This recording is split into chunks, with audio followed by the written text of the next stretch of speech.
Welcome to the show that gets Christians thinking about faith and politics. Get ready to challenge the status quo, expand your imagination, and tackle controversy head on. Let's stand together at the intersection of faith and freedom.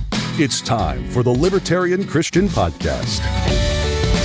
Welcome to another episode of the Libertarian Christian Podcast, a project of the Libertarian Christian Institute. I am your host, Doug Stewart, and before I introduce my guests to you, what I want to say is this is such an important topic in our culture today that I wanted to actually deal with this in 2 episodes. So we actually I sat down with the authors of a new book called Critical Dilemma, Neil Shenvi and Pat Sawyer. It will be out the week after this episode airs, and it will have already been out if you listen to the second episode. So we've split this conversation into 2 parts. The first part is what is contemporary critical theory and why Christians need to pay attention. And the second part is all about engaging contemporary critical theory. As you just heard me almost not say it right, it's really tough for me to say contemporary critical theory because I want to keep saying critical. You'll hear this over and over again in the episode, which we've already recorded.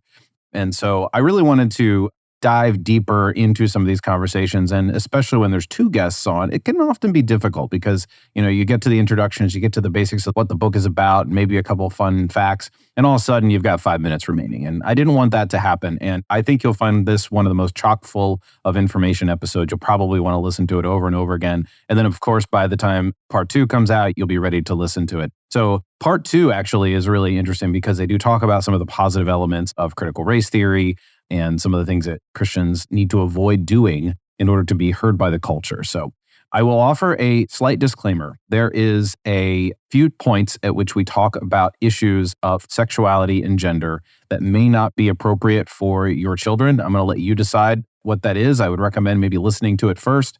It's probably only a few moments, a few bits of the conversation, but I wanted to give that heads up for anybody listening to this because it is important that we use discretion when allowing children to listen to and talk about these topics. And of course, that is your discretion. So let me introduce my guests.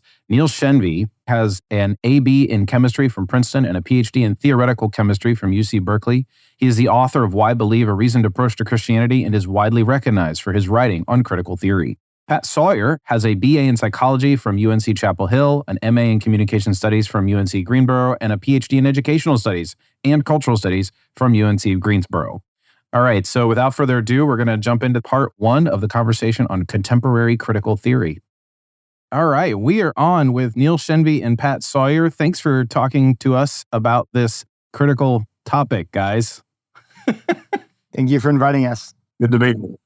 Neil, this is your second time on the show. You actually came on to talk about critical theory. You hadn't yet finished this book, but it was in the final throes, I guess you could say. Pat, you're new. Would you guys be able to introduce yourselves a little bit, give a little bit of your pedigree? And it's probably important at the outset to demonstrate that you guys aren't just some guys who hate wokeism. You guys know what the heck you're talking about, and there's a reason why you're tackling this, and God's put you in a particular position to write a book like this. Well, Pat, you start because I am just stumbling around as a theoretical chemist. So you have the credentials. Why don't you start? Yeah, you are fondly referred to as the chemist. That's for sure. Well, yes, I'm Pat Sawyer. Doug, thanks. It's wonderful to be here. I became a Christian at about age 19, just before I went to UNC Chapel Hill undergrad. And when I started out at UNC Chapel Hill, I started to grow in my faith, and I got into apologetics on some level, general apologetics, and I began to do that in a lay sense with the church, speaking at universities, different colleges around UNC Chapel Hill. And my work life was, when I got out of college, was in banking and financial services, and I continued to do apologetics from a general standpoint. At a certain point, I felt, after I was in the banking and financial service industry for about 20 years, 17, 18 years. And during that time and towards the end of that, I began to feel like God was pressing me to get more and more into the arena of ideas. And so I began to pray about what would God have me do, maybe change careers entirely. I thought about perhaps God was calling me to be a pastor. And then I went through some church planning stuff, and I thought that, well, maybe God's not doing this, but he certainly is continuing to press me to maybe go to grad school. And So what I ended up doing was getting a master's in communication studies and a PhD in educational studies and cultural studies. And so I retired out of banking. I was a senior vice president, regional director at the time, and really made a life change. I continued to work full time. It's something that I didn't have to think about. Okay. So I retired from the bank, and then I went to grad school full time. And I chose the program that I did in terms of the master's in communication studies because of the practicality of that. And then I also wanted to teach in college. So I went ahead and further got the PhD, and the PhD in education and cultural studies. Education studies and cultural studies is steeped in the critical tradition. And I chose it partly because I knew that it would be a challenge to biblical Christianity. And I wanted to get an understanding of a significant knowledge area that was counter to Christian epistemology, to try to understand it and then be able to be helpful in terms of being salt and light in the context of that knowledge area. And then I also felt God pushing me to be a mentor and to add value to my students and to my colleagues. And that led me down the path of that PhD. And of course, when I was in the middle of that PhD, there's certain things that are dovetailing with common grace, certainly that I could champion. And then there's other things in the critical tradition that are directly opposed to Christianity, certainly. And that led me to become interested in these kinds of topics. As a Christian, I was already concerned about justice issues from a biblical Christian standpoint, certainly. And so that was part of what was galvanizing me in terms of my degree. And then it's important to note that my dissertation is about higher education and social justice in the context of higher education against the backdrop of neoliberalism, the idea that money is driving everything. And so in my dissertation, in my conceptual framework, the foundation is critical theory that builds to critical pedagogy, which builds to cultural foundations. And that means that my PhD is in the heart of the critical tradition. Yeah. And so about that time, a mutual friend introduced me to Neil, and he happened to be going to the same church where we go at this Summit Church. And that led to us beginning to have discussions around some of these issues relative to the critical tradition that were starting to impact the church. Neil was more dialed into what was taking place with the church than I was in terms of the broader evangelical church. In fact, he came to me when we first met. He was saying, "Hey, some of these ideas are really penetrating the evangelical church," and I was incredulous on some level because I was like, "Whoa, that seems odd to me. I need to pay more attention to that." And 5, 6, 7 years later, here we are. Wow. Yeah, no, it's a pretty interesting dynamic that you went into that field. And it's very much par for the course for a person who's really tuned into apologetics and wanting to do really good apologetics and understand what's out there. And so I really appreciate that about your journey, Pat, in terms of you just dove right in instead of keeping a distance and simply reading about it, which is essentially what I'm doing right now, reading about it more so than engaging, except for a few friends, more so than engaging a few things. So you were in the thick of it and you had to learn to think that way, or at least wrap your head around it in a way that's more than just at arm's length. Right. And Doug, that's an important point. I am in the field. So I speak and I write and publish in the academy. And I do that in conferences that are in the critical tradition. So I'm not standing outside the field. I'm a relatively young academic because of my career prior to this. But now I've been teaching 10 years. I've been in the academy a decent period of time, even though it's not been 30 years. Yeah. But I'm clearly in the tradition and have colleagues and friends and connections in the tradition. Yeah. Neil, our audience might know you if they've been listening for about a year. I had you on, I think it's episode 306, to talk about critical theory, critical race theory, and we had a great conversation. I also, by the way, just recently finished your book, Why Believe, and it was very good. I'll just pitch that for listeners right now, although I would rather them buy this book at the moment, no offense, because that's what we're talking about. But Why Believe, I thought was really interesting that you use the gospel as a point of why believe, as opposed to like convincing somebody to simply believe that there's a God, and then now why is the Christian one true? And that was a neat approach. That was kind of a pleasant surprise in a way. because that's not what I would have expected just based on the cover. So anyway, you've written that book. Tell us about some of your academic credentials. Apparently, you're referred to in your circles as the chemist. So we have a chemist on our team at LCI. Well, that's more of a pejorative than a compliment Okay. on Twitter, because the charge is that, well, I'm just a dilettante, I'm an amateur, I'm not a scholar, I'm merely a theoretical chemist, which is true. So I'll be concise because I've been on the program before. But like Pat said, outside of this knowledge area, I got a PhD at UC Berkeley in theoretical chemistry. I became a Christian at UC Berkeley in my first year of grad school. And as you said, my main interest at the time was apologetics. And out of that interest came my book, Why Believe, published last year with Crossway. And so it goes through the standard arguments for why is Christianity true? How do we know there's a God, the Christian God? How do we know that Jesus is God's son, that he rose from the dead? And then, like you said, the last section of the book is probably the most innovative, where I talk about how the gospel itself is evidence for the truth of Christianity. It's not just the thing you get to after presenting the evidence. It is the best evidence for the truth of the Christian worldview. So yeah, that book was quite good. And I'd finished the first draft of that book, I think I'd finished it in 2016. Go back on my hard drive and just check. But at the time, I had finished the first draft, and then Pat was helping me pitch it to publishers. And so I met Pat, and we were interested in this phenomenon in our culture and in the church, which has only gotten worse since then. Call it wokeness, call it cultural Marxism, call it critical race theory. We're not sure what to call it even now. No one is. But we began then writing together, and he began directing my reading. So I have tried, like you suggested, to read primary sources. Pat's in the field, and he's telling me, well, read this book, read that book.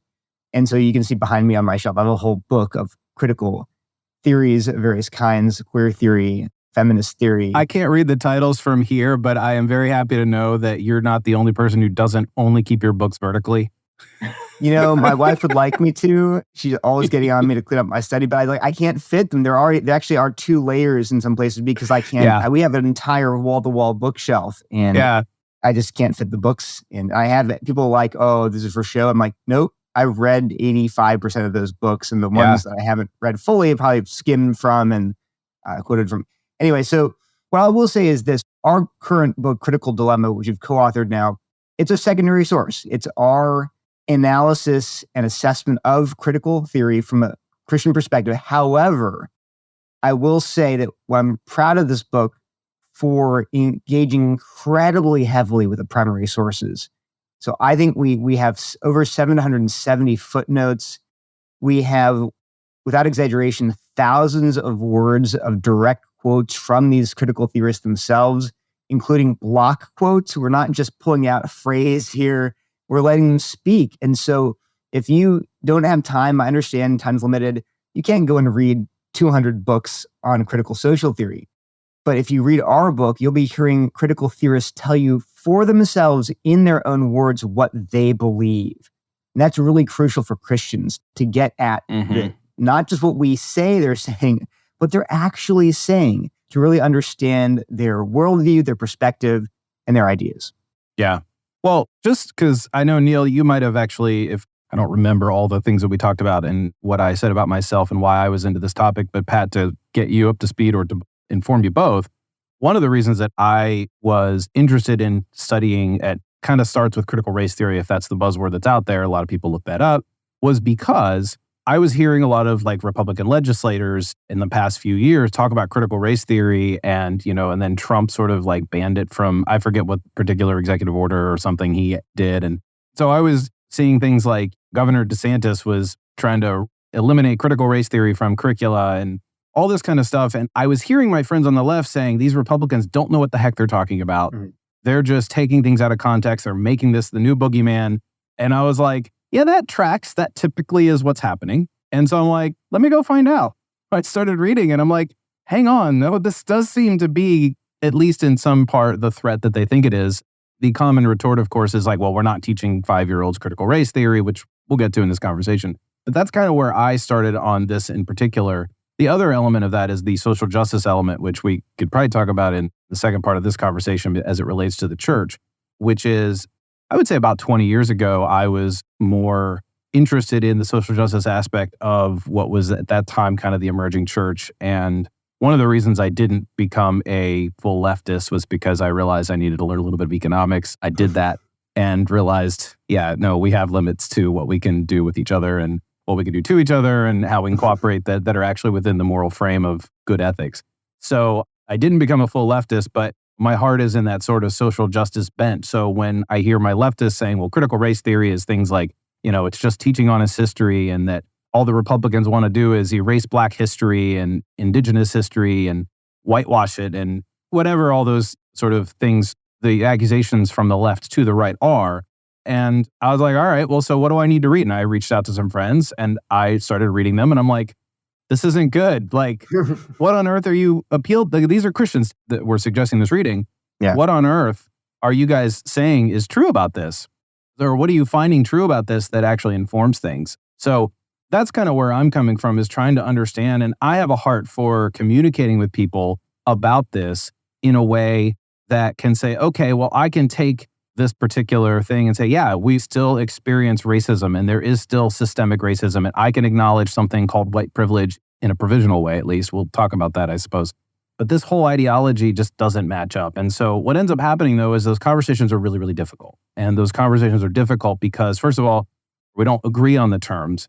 And more importantly, in my mind, you read the primary sources. So I read Delgado and Stefan. I read that, the primer. It's the seminal and I'm reading text. this. Yeah, the seminal text. And it's easy. It's 120 pages or fewer than that even. And it's not difficult. It's meant to introduce like high school level to critical race theory. Mm-hmm. And I read it and I'm just like, it seems to me that what people like James Lindsay are saying, they're saying that's what they're saying. And everybody on Twitter is saying James Lindsay just doesn't understand the primary sources. I'm like, well, how else am I to read this? Like, racism is a normal, I forget what the definition is, Neil. You probably have it memorized. But normal, permanent, and pervasive. That's the standard How phrase, am I supposed to read that any way else? Well, you're just reading it wrong because you don't have a critical consciousness or whatever. So it becomes really, really opaque to actually have genuine conversations with people, which is in part why I loved your book, because you do engage these texts. You do engage what they're saying. So have you found the same to be true, Pat, in academia when you talk to people who are actually affirmative of this? Is that something you come across? I would say in the academy, most people are well informed that are discussing this. I would say that, so that in the academy, there's not a major disconnect about what critical race theory is. Now, with saying that, critical race theory and critical social theory in general is a fluid knowledge area. Yeah. It's not something that you would reduce to canonized dogma, and this is all that is. In fact, in our book, we honor and we acknowledge this feature of critical social theory, that it's not by nature essentialist in its approach and in the way it organizes itself.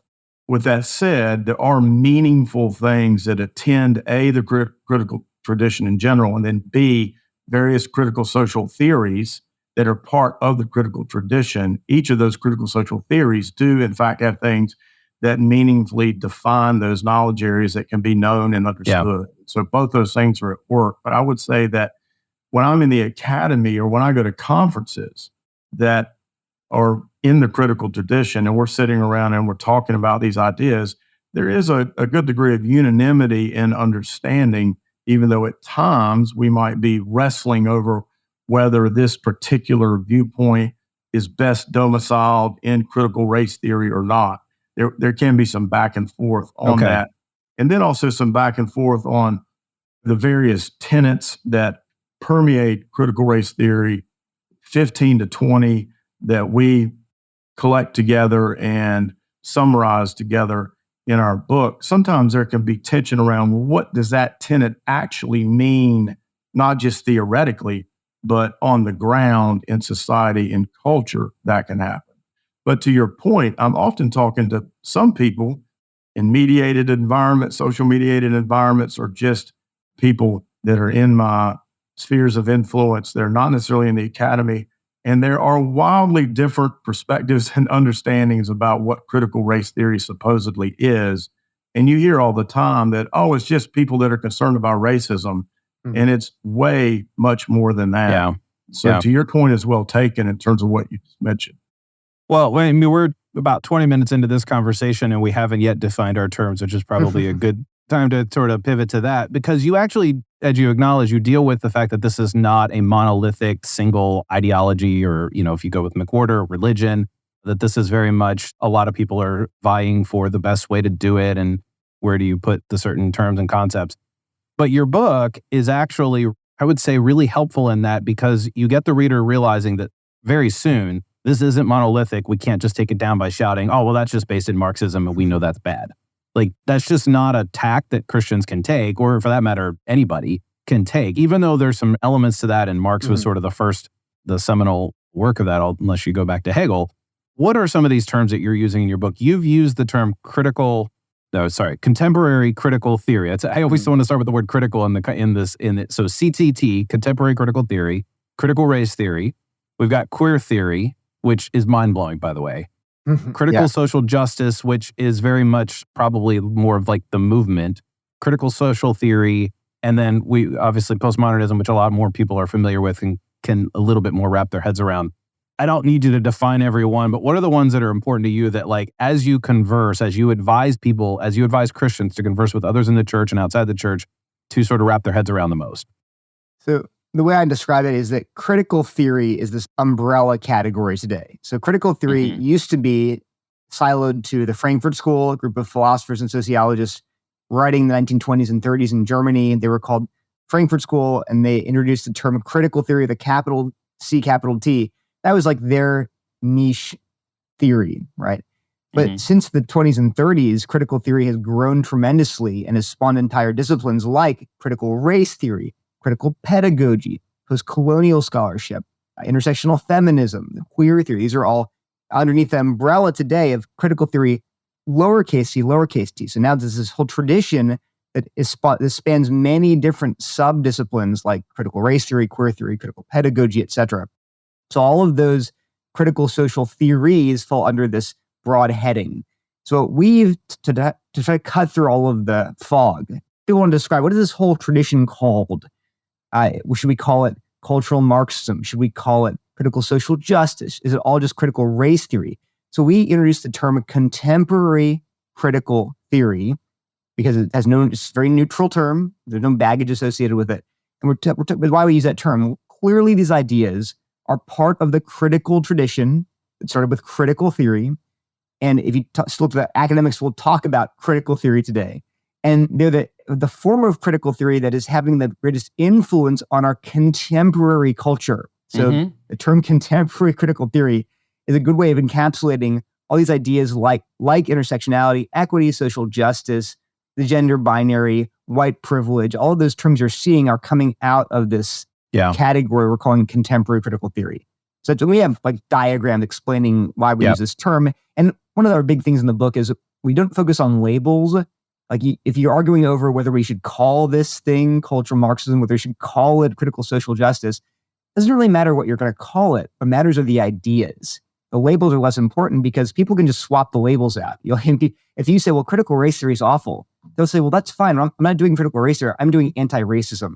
Well, anti-racism is awful. Well, I'm not doing anti-racism. I'm doing something else. So it becomes this shell game. And we say, hey, let's cut through the noise. Pick whatever label you want for it. Let's address the ideas and ask, are these ideas at their heart true and biblical? That's the question we should be asking. Yeah. What do you think of the idea that let me defend people who want to sort of slap labels on things like that, because they want to say, maybe a little bit more robust defense of it is like, I use the whole, wow, that's just Marxism or whatever. That's not a really wise approach on the one hand. But on the other hand, sometimes people want to say, well, that was sourced from standpoint epistemology. And we know that that's kind of false because epistemology is broader than whatever it is that we're experiencing. And so they want to ground it in like a sort of foundationalist perspective of like, well, if I can identify sort of the label, even if it's a little bit fluid, then I can say, well, that was founded in this sort of school of thought, and that school of thought got it wrong, and therefore I can sort of dismantle your argument. I think that's why people are drawn to giving labels to things in this particular way, because they could just draw it back to, oh, well, that just came from the tree of Marxism. I know that's wrong, even though, it's actually more than just that. There are two problems. One is that, like we've all been saying, the ideas we're seeing in the water today, on social media, on Twitter, in entertainment, maybe in books that you're reading, popular works, they don't even often use the term critical race theory at all. Say they don't even mention it. And if you ask someone, you say, wait, you just used this word, intersectionality or white privilege, that's actually coming out of critical race theory. They would say, what's that? I've never even heard the term critical race theory. How could I be doing critical race theory, but I've never even heard the term? So when you use a label, if they've ever heard the label before, they will be rightly confused. They'll be like, there's no way I could be doing that. Now, that's a really good point, Neil. Yeah, they're wrong because it's in the water now. You don't have to be reading Kimberly Crenshaw and Derek Bell to be doing critical race theory because you're getting these ideas from MTV and CNN and everywhere. So that's one reason. The other reason is that if you really get into the scholarship, you'll realize, for example, that there is a connection between, say, critical race theory and critical theory and Marxism. There is. It's historical. You can see it in our book. We lay it out. And yet, a lot of times, these disciplines were not just incorporating Marxist ideas, but they were critiquing them. So when you say, for example, well, this is just cultural Marxism, people can, if they're actually knowledgeable, they might turn around and say, in fact, actually, what you're pointing out is antithetical to Marxist materialism, for example. And so the problem is twofold. One is that when you're critiquing people at a very lay level, they often don't know the terms they're invoking. They don't know where they come from. They just heard them on the radio. They're using them. They sound hip. And on the other hand, if you critique people at a very high level in scholarship, they'll say rightly, no, you don't understand these ideas. What you think is just Marxism is actually far more complicated. Let me throwing out references to people like Horkheimer and Marcuse and Benjamin. And in both cases, you're going to weaken your critique. I think what we want to do is strengthen it by focusing not on labels, but on ideas. And so when someone says, for example, well, I think society is divided into oppressor groups and oppressed groups, you don't have to immediately scream, that's Marxism. You can just say, well, is that true? Forget the label. Is that true or not? And why do you think that?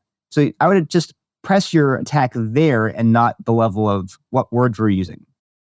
Doug, if I can mention that, one thing that might be helpful is to think about this pathway. Historic critical theory, Frankfurt School critical theory, where that term critical theory, capital C, capital T, really originated, the School of Social Research in Frankfurt, Germany. Those theorists, their campaign was both an extension and an amendment to Marxism. So somewhat of a critique, an extension and an amendment to Marxism. Today, in the academy, particularly over the last 20, 30, 40 years, critical social theory has been prominent. And within critical social theory are various critical theories, as Neil mentioned, critical pedagogy, critical race theory, postcolonialism, queer theory, and so forth.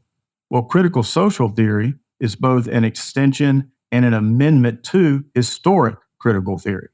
And so it's good to think about it that way. So critical social theory today is both an extension and an amendment to historic critical theory, which is an extension and an amendment to Marxism, as I just mentioned. Now, our convention, Contemporary Critical Theory, we are taking four main ideas that permeate critical social theory and collecting them in such a way that we can identify how those ideas are impacting society today. We're not saying that our convention of contemporary critical theory and the ideas that we have onboarded into that convention are the only thing that critical social theory talks about. That's a knowledge area of millions of words. But we do collect ideas that are having the most impact on the church and society. And all those ideas that we have organized come directly from critical social theory. And so this should be a helpful way for readers of our book to get their minds kind of wrapped around the larger critical tradition and and then also how we've arrived at this moment. Yeah. It might be a good time to share what some of those four things are. Yeah, so the four ideas under the heading of contemporary critical theory, and they'll show up, they do show up, as we point out, they show up in subfields like critical race theory, queer theory. So in a sense, these four ideas, if you apply them to race, you kind of get critical race theory. If you apply these four ideas to gender and sexuality, you get queer theory. If you apply these four ideas to education, you get critical pedagogy. So these four ideas are really central to this entire tradition and are worked out in various subfields. So what are the four ideas? Number one, the social binary. So critical theorists today believe that society is divided into oppressor groups and oppressed groups along lines of race, class, gender, sexuality, physical ability, religion, and a host of other identity factors. That's number one, social binary. Number two is the idea of hegemonic power. And what does that mean? A hegemonic power refers to the ability of the oppressor group, the dominant group in culture, whether it's men or whites or heterosexuals or Christians. It's their ability to impose their values on the culture so that those old white male heterosexual Christian values are taken for granted as natural, objective, neutral, rational, reasonable. They're just in the water. So again, so the hegemonic power is the power of these dominant groups to impose their values on culture in a way that appears to everyone as natural and normal and the default. Then third, so we're all kind of brainwashed into these values. We're all part of the patriarchy. We're all part of white supremacy. We're all part of heteronormativity. Those are just ideas we breathe in on a daily basis. And then, so how do you escape that? The third idea is lived experience. So we escape this cultural hegemony of white, heterosexual, middle-class men. We escape it by our lived experience as oppressed people. So a minoritized person, whether they're Black, or they're a woman, or they're LGBTQ, they, through their lived experience, can recognize that actually these ideas are not neutral. They're not objective and universal. They're actually propping up the power and privilege of straight white men. And then they can break out, they can achieve what's called a critical consciousness or a liberatory consciousness. And colloquially, they get woke. They wake up to the reality of their oppression. And then because of that, they have the authority to tell other people about the reality of social injustice.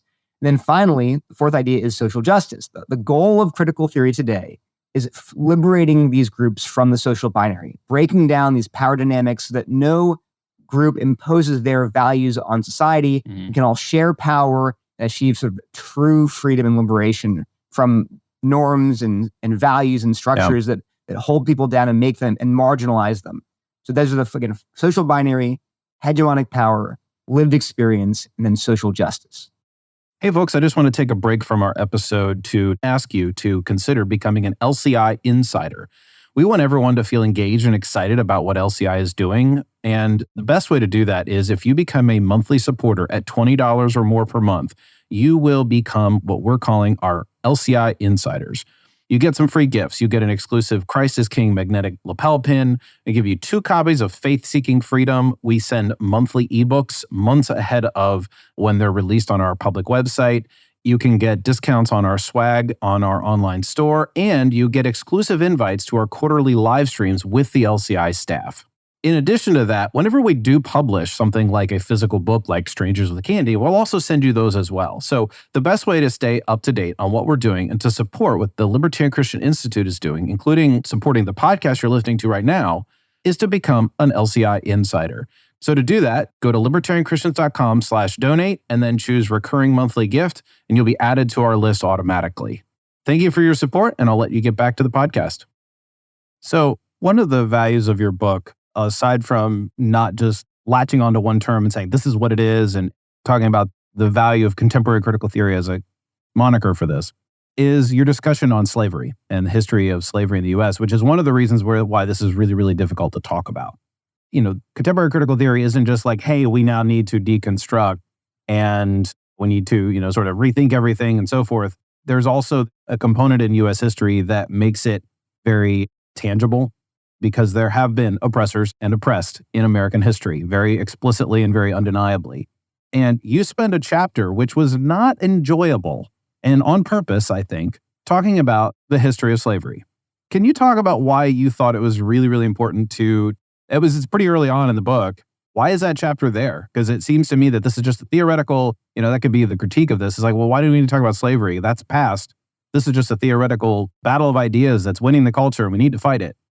Well, one of the reasons why we talked about it, Doug, is because of the prominence of slavery and Jim Crow in our history in the United States, from our informal beginnings to our formal beginnings as a nation.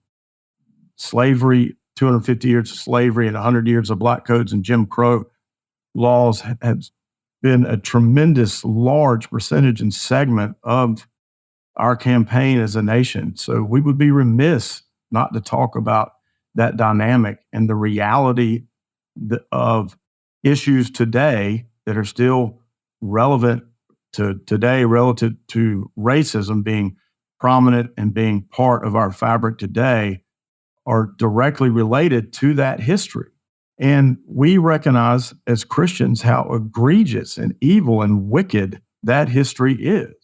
And it just so happens in our context of our nation, whites have been oppressing blacks in a myriad of ways relative to that history. And that's not been reversed. You don't have the same thing going on there with blacks oppressing whites. And so we really have to understand what our history is about. Now, when we look at world history, when we look at societies across the planet, then every skin tone and every ethnic group is oppressing every skin tone and every ethnic group.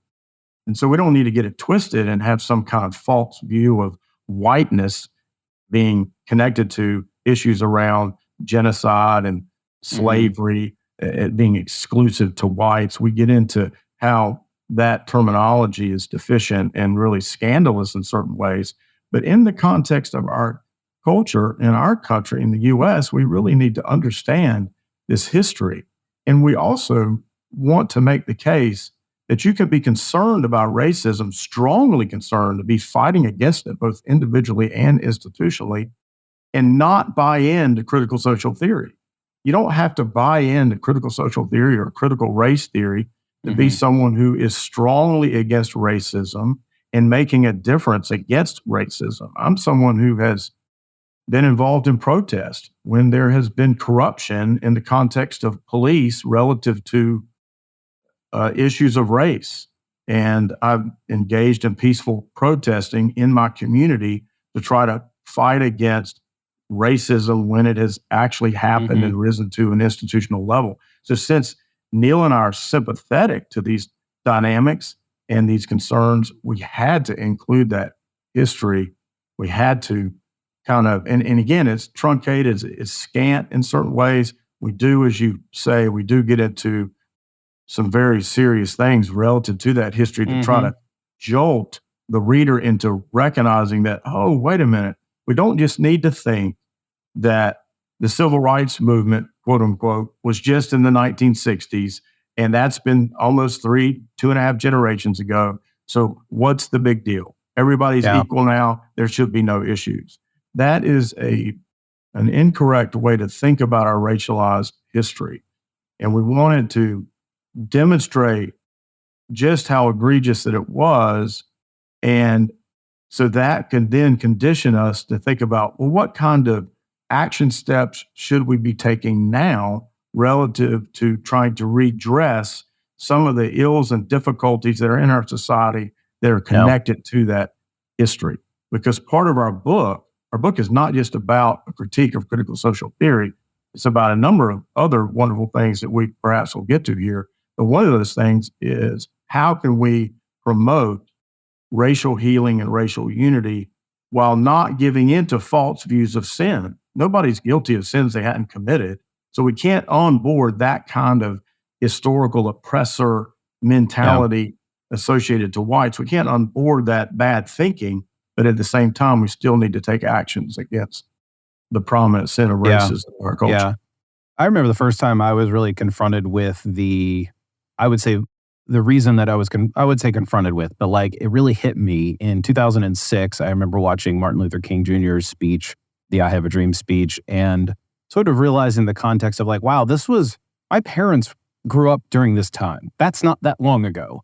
And realizing that as a young kid, you think of everything prior to 5 years before you were born as ancient history, and it's all kind of this big box of way back then, right? Or in the back then days, as my kids might have said when they were much younger. Dad, back then, did they? I'm like, back when? Oh, and I don't know what era they're thinking of, the Bible days or like when Grandma and Grandpa were alive, right? Or were growing up. But the idea that this is actually far more recent. And so I'm struck by that. And then also during that time, I was in seminary and we were dealing with these conversations about race. And at the time, critical theory and critical race theory were around in a way, but that's not what we were talking about. Those weren't the words we were using. We were kind of just thinking about engaging culture and being missional and all of this. But the people writing about it, the people saying, hey, we are in a discipline who engages racism and tries to understand it and come up with a theory of why racism exists in America or racism exists in the West. And this is our theory. And if you're a Christian looking outside your field of discipline that's more than just theology, like whether it's economics or and some others, maybe social science, where else is there to go except for the people who are talking about race? And so it doesn't seem that egregious, at least, to say to all these, I would say now more social justice Christians, that, well, yeah, those are the experts you went to. They're just wrong because of these other reasons. And I realize we can't just label them wrong, but you know what I'm saying? Like, that's where they had to go. But like, where else was there to go? Because that's where the experts were. Yeah, that's one other reason we included the chapter was that I think just in my experience, the way that a lot of Christians got sucked into this whole worldview is via race conversations. And we understand that and we're sympathetic to it, which is why we want to say, hey, we're not ignorant of this history. Yeah. We don't think, in 1964, everything magically changed. We understand that racism is a continuing problem today. We're not papering over any of that stuff. We just want to point out there's a better way, a biblical way to think and talk about race and then act Christian way on issues like racism while rejecting firmly critical race theory. Like you said, there's a vacuum there because the church maybe did not speak clearly or sufficiently in today about racial issues. We just had this vacuum where then it was rushed, critical race theory rushed to fill that vacuum. It's like, this is the proper way. This is the scholarly way to talk about race. Yep. We want to say, wait, no. We don't want to use that language. It's actually bad thinking.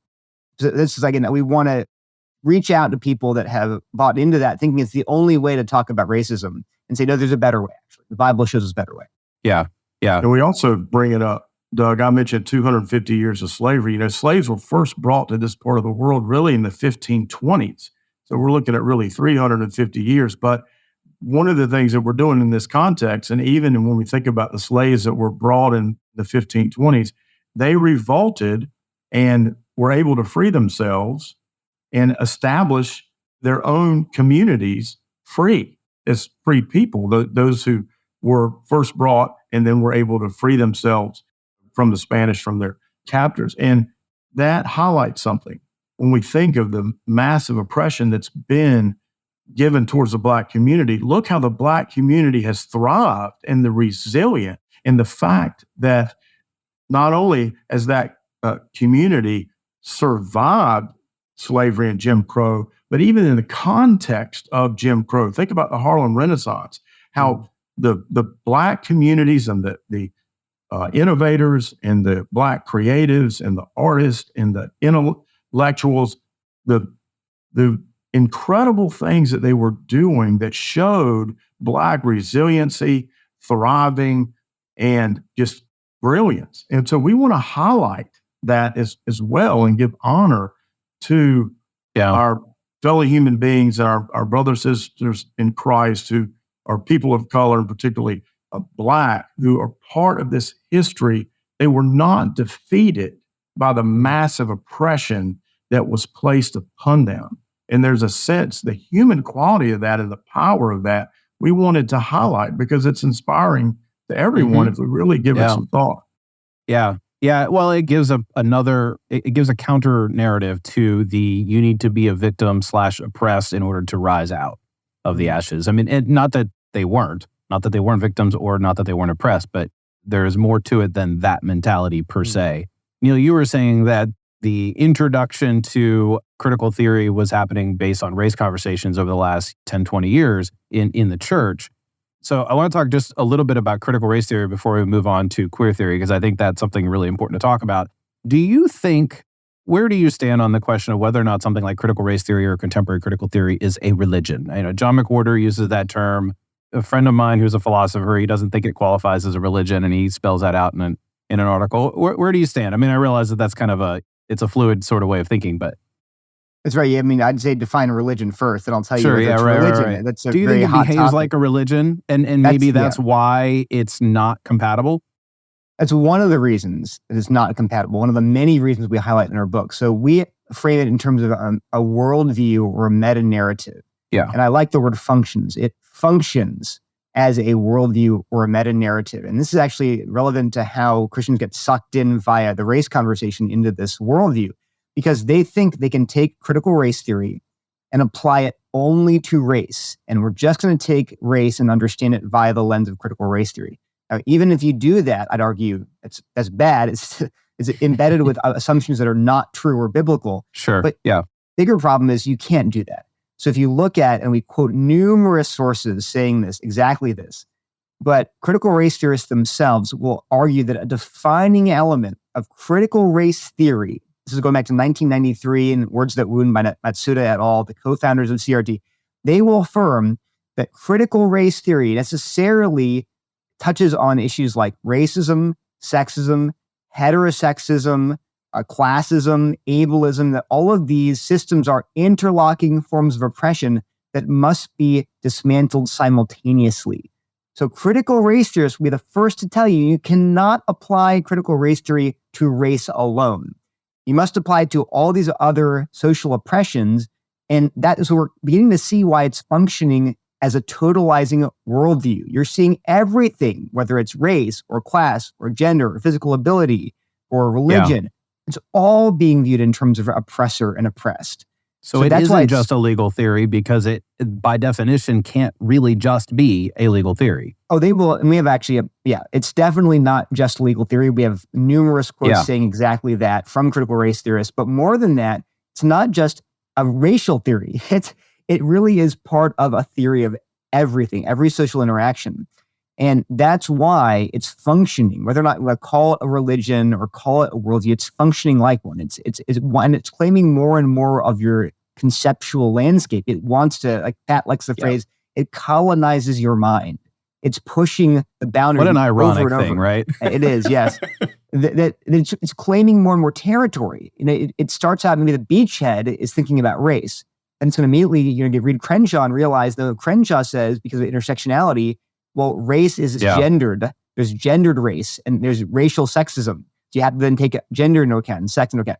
And then you'll realize that Derek Bell, in a speech in 1995, talked about how sexuality is another axis of oppression. We have to talk about race and gender and sexuality as different locations for social oppression. So it grows more and more weighty in your mind. And it's not just about oppression. It's also about what is justice, what is the law, what is morality. How do you know truth? Epistemology. All of those questions are asked and answered by critical social theorists. So we again, if you say, well, that's just your interpretation, man, I'd say please read the book, because in the book we have over and over, critical theorists themselves saying, yes, it's functioning in a comprehensive way. It's addressing social reality. Yeah. And then we also have a number of cultural commentators on the left and on the right and in the center. We have atheists, we have Christians who are all pointing out, yes, indeed, it's functioning as a worldview. And lastly, we quote from several people who were part of the social justice movement who then left it, and they're looking back on it and saying it was a religion to us. So it's really unavoidable to say this is functioning in a very deep level in people's hearts. Now, but Pat, we do qualify that. So Pat, you can talk about how there is a little bit of qualification. We say it's functioning like a worldview or religion. Yeah, I would just mention that everything that's been said is certainly correct. We also, Doug, mentioned as well that critical social theory, or a certain critical social theory in general, or a certain critical theory, does not necessarily have to function as a worldview for everyone that may intersect with it. So we're not superstitious, okay? I'm part of the critical tradition in the academy. At times, I'm using aspects of critical race theory in some of my academic work and some of my scholarship.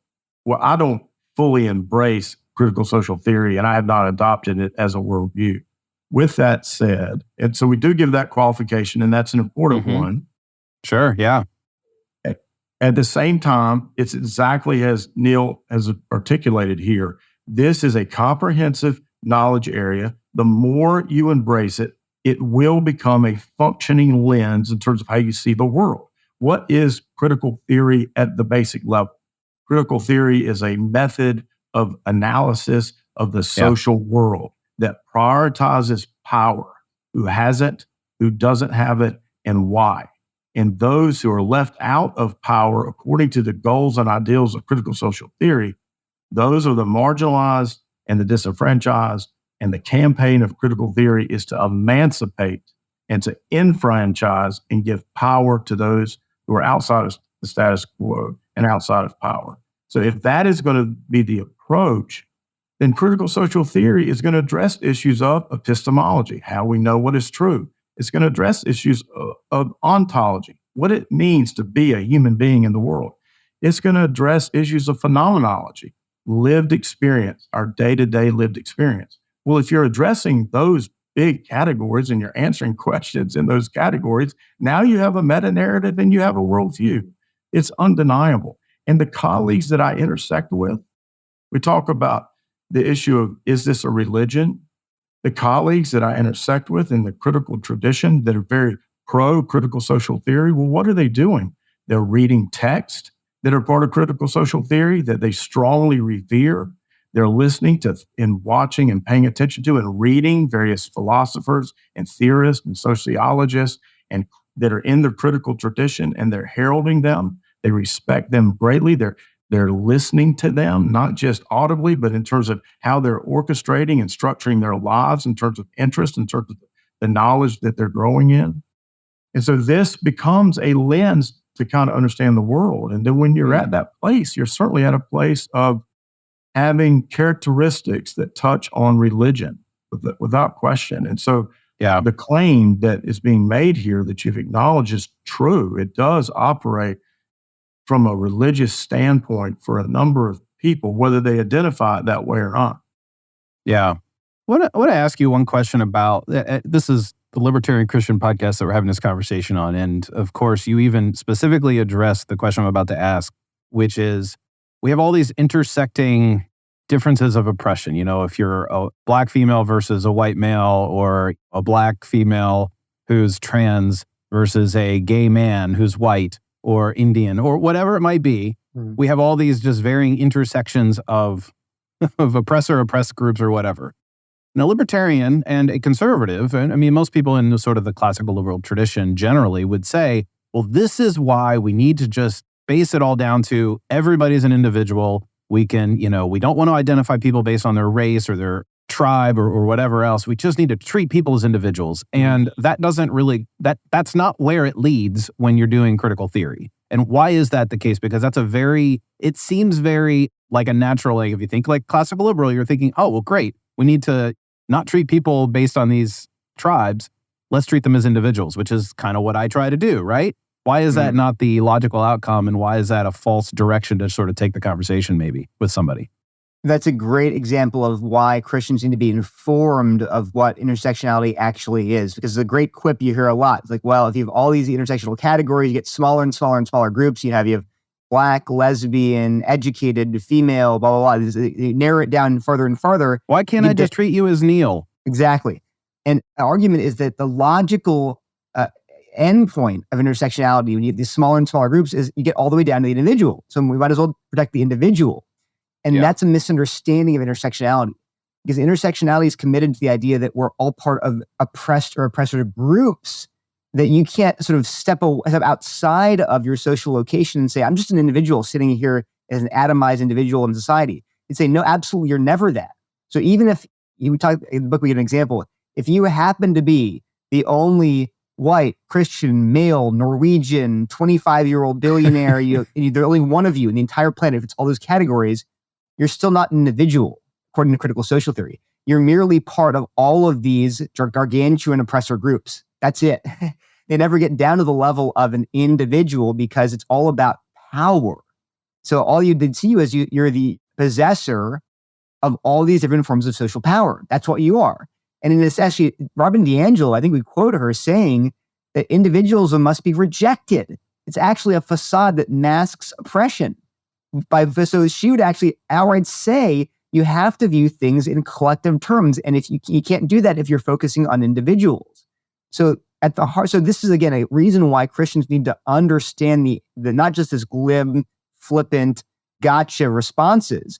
They have to really understand the theory, because the theory is always looking at everyone in terms of groups and power dynamics. and never in terms of an individual person making choices. And Jeez. D'Angelo says that in White Fragility, Doug, in the context of being pro-identity politics, actually pro-identity politics.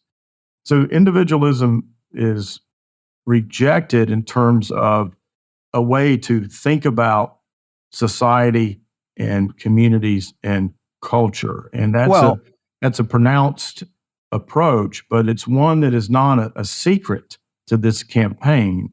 And I did want to mention that we engage over 200 primary sources when it comes to critical social theory. So we are having a range of critical theorists, some that are directly involved in their specific actual critical social theory knowledge area, and then others that are engaging in more broader things like anti-racism, critical social justice.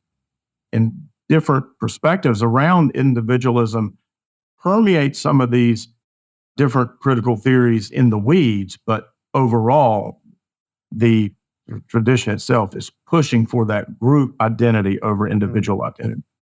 How does that then play into the lived experience thing? Like if we're not just individuals and we are part of a tribe, like I'm white, Neil, you're part Indian, Pat, you look white to me from the screen here. I guess that's how I don't know, maybe you don't identify you just identify as Pat. I actually have a little bit of Cherokee in me. Okay, good. So every now and then I will mention that. Do you have more than Elizabeth Warren does? I actually do, yes. In fact, I do have a great grandfather, it's my understanding, that had a strong percentage. Okay, so all right.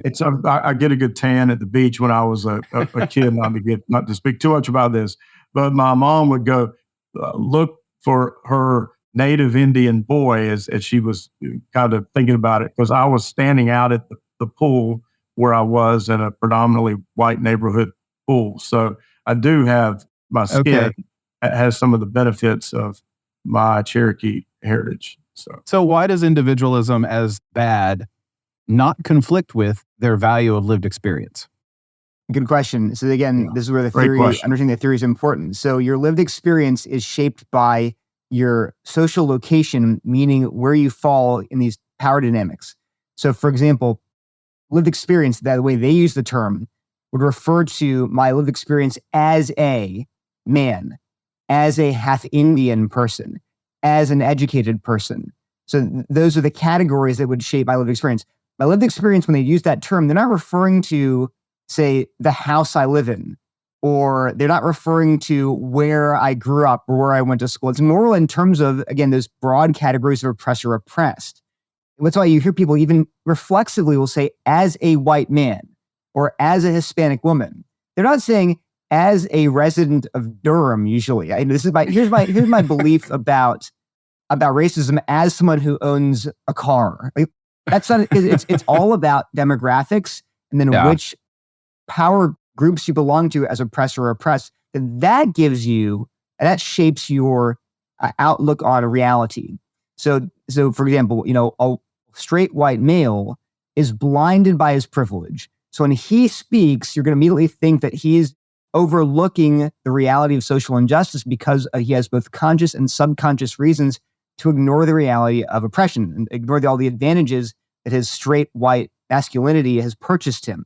In contrast, when a black lesbian speaks out of her lived experience, you're going to assume, according to the critical social theory, that she has unique insight into reality of her oppressions as a black person, as a woman, and as a lesbian in a heteronormative white supremacist patriarchy.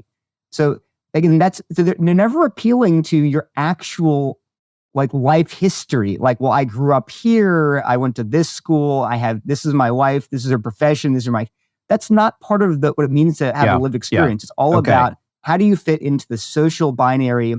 How does power act on you to shape the way that you view reality? It's too bad that Donald Trump was the person who called the bluff of Elizabeth Warren on that, because no one took him seriously because they're just, it was just antics and trolling. Whereas it seems like her being called out on that, going and getting a test, and it shows up way less than she was claiming, as a white person claiming oppressor group. You'd think that would have sort of diminished in the minds of those who think that lived experiences gives you some sort of purchase on authority. Well, and then this is one thing we bring out in the book too. we bring out the fact that so there's some element of truth in a lot of these theories. We actually have a whole chapter devoted to these positive insights of critical social theorists. So it's not like there's nothing there. There is a sense in which, of course we're shaped by our ethnicity, our class, all these things do shape the way we view reality. And they do shape things like privilege. So we do receive unearned advantages from all kinds of things. As a man, I have unearned advantages in some areas as a man that my wife doesn't have. Okay, that's true. What these theories fail to take into account, generally speaking, is that privilege, for example, is always contextual. Mm-hmm. So, for example, why does Elizabeth Warren claim to have a Native American ancestry? Why would she do that? If that's an oppressed group and it's going to give her disadvantage socially, why would she voluntarily claim it and make a false claim to begin with?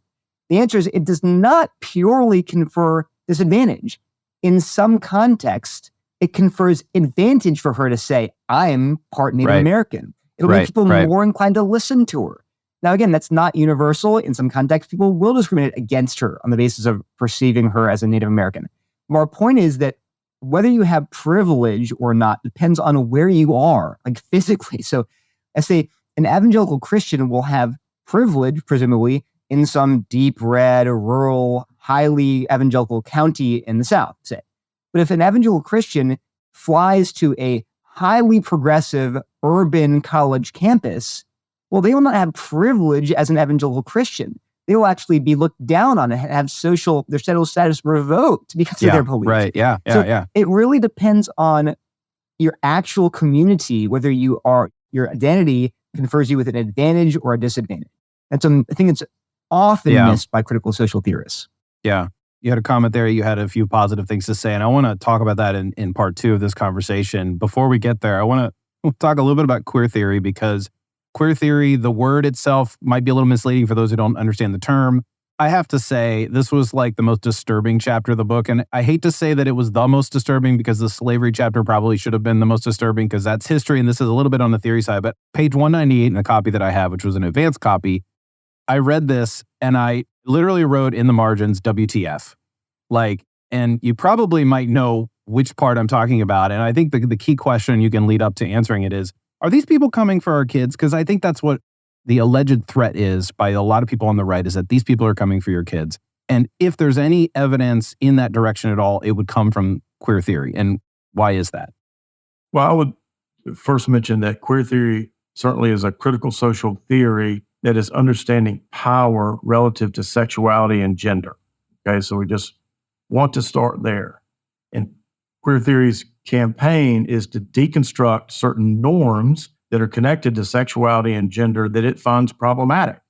And so heterosexuality, for instance, is a norm that queer theory will problematize and challenge and critique as it promotes homosexuality, as it promotes perspectives that are against heteronormativity.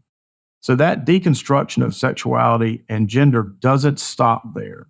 Queer theory takes its cues from post-structuralism and postmodernism relative to Michel Foucault and Jacques Derrida and their massive deconstruction campaign relative to a number of things that permeate society. And so queer theory takes its cues from that and consequently doesn't stop at sexuality and gender. And we talk in our book about how queer theory has a way of deconstructing theology, for instance. And there are queer theorists who are religious and claim Christian identity and are deconstructing theology. Another thing relative to children that you bring that up, issues around age and age discrimination and how we should think about age and how we should think about issues of consent is a social construct, right? Mm-hmm. That's right. And how we think about pedastry. This is not off limits with queer theory. In fact, it is downstream from its approach to deconstruct everything. And so that means you ask about issues of children. Queer theory is taking seriously this idea of whether children should not be discriminated against as it pertains to sexuality. So what they mean by that is, should we now be thinking about sexuality in children in ways that are radically different than what society has traditionally thought in terms of protecting children from sexuality and protecting children from those kinds of themes. And so you see a press on the language. Instead of pedophilia, now we're talking about minor attracted person. And so that is an assault on language to soften the soil, so to speak, in the ground to allow for different thinking relative to children and sexuality. Now, we will say that there are members of the LGBTQIA plus community that reject pedophilia, certainly, that they are against pedophilia. They think it's immoral. They think people should go to prison who engage in it. With that said, the knowledge area of queer theory, the logical conclusions that will happen if you take the perspectives and the pre-commitments and the ideas of queer theory to their logical conclusion, now you are dealing with looking at sexualizing children and that being a positive thing, that being viewed not as something as a negative issue in society, but that being a societal good, because now you're empowering children. You're giving agency to children. You are no longer being authoritarian over them and suppressing their growth and their empowerment.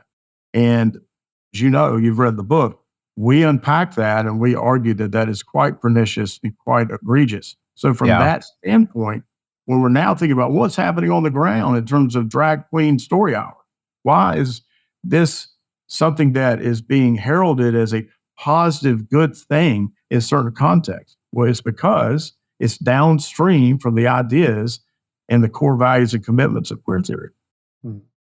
Neil, do you have anything to add to that before we wrap up this part? I just briefly add that we don't just speculate about the logical implications of queer theory. We quote queer theorists saying things like, we need to question the age of consent. We need to empower children to make sexual choices, et cetera, et cetera.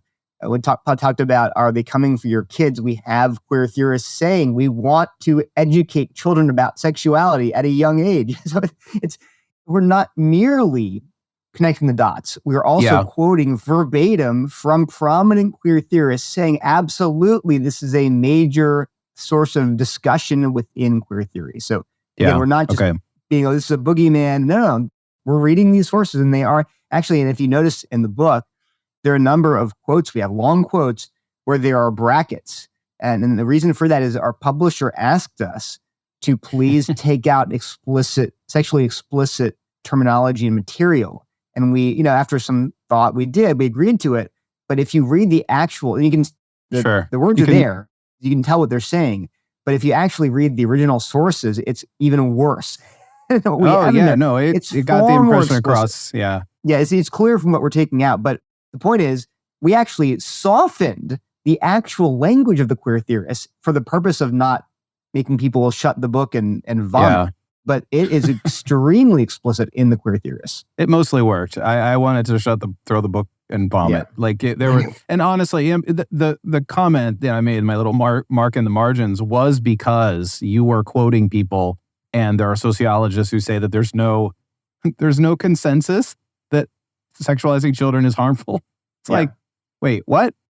That was mind-boggling to me. It's probably the one single fact. Intergenerational sex is the word that Jagos uses. Intergenerational sex. That's a euphemism for pedophilia. Which is interesting because you could think about that as like, say, a wealthy old billionaire who has a 30-year-old wife. Oh, no, she doesn't mean that. I know that. I know. But like, it seems, it's like, oh, intergenerational. Okay, old man, youngish woman. Nope, that's not what they mean. Like, that's part of the language games being played here, is that there's this like, well, we just mean honest history, or we just mean, that's why these terms, while technically in some ways more accurate, I mean, in a way, minor attracted persons is a accurate, neutral-ish term, but it desensitizes you to think of it as bad by doing that. Thank you for listening to another episode of the Libertarian Christian Podcast. If you liked today's episode, we encourage you to rate us on Apple Podcasts to help expand our audience. If you want to reach out to us, email us at podcast@libertarianchristians.com. You can also reach us at LCI Official on Twitter. And of course, we are on Facebook and have an active group you are welcome to join. Thanks for listening, and we'll see you next time. The Libertarian Christian Podcast is a project of the Libertarian Christian Institute, a registered 501c3 nonprofit. If you'd like to find out more about LCI, visit us on the web at libertarianchristians.com. The voiceovers are by Matt Bellis and Katherine Williams. As of episode 115, our audio production is provided by Podsworth Media. Check them out at podsworth.com.